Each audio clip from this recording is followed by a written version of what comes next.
और इंसाफ की खातिर बहुत सी जंगें हुई, जिनमें चंद मशहूर लड़ाइयाँ जैसे कि जंगे बद्र और फतह मक्का रमजान के मुबारक महीने में हुए।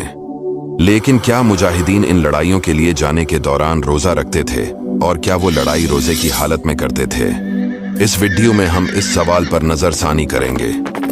अबू सईद खुदरी से रवायत है कि हम रसूल अल्लाह सल्लल्लाहु अलैहि वसल्लम के साथ मक्का की तरफ रवाना हुए और हमने रोजा रखा हुआ था।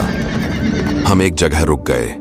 वहां रसूल अल्लाह ने फरमाया, तुम अपने दुश्मन के करीब हो और रोजा इफ्तार करने से तुम्हें ज्यादा ताकत मिलेगी। हम में से कुछ ने रोजा रखा और कुछ ने तोड़ दिया। फिर हम एक और जगह उतरे तो आप सल्लल्लाहु अलैहि वसल्लम ने फरमाया, तुम सुबह के वक्त दुश्मन से मुकाबला करने वाले हो और रोजा इफ्तार करने से तुम्हें ताकत मिलेगी, लिहाजा रोजा तोड़ दो। जो कि हम बेहद थकावट का शिकार थे, हमने रोजा तोड़ दिया। इसी तरह उमर इब्न अल-खत्ताब रदी अल्लाहु अन्हु ने फरमाया कि हमने रसूलुल्लाह सल्लल्लाहु अलैहि वसल्लम के साथ 2 जंगें लड़े, एक बद्र का दिन और दूसरा मक्का की फतह, और हमने दोनों में रोजा तोड़ा।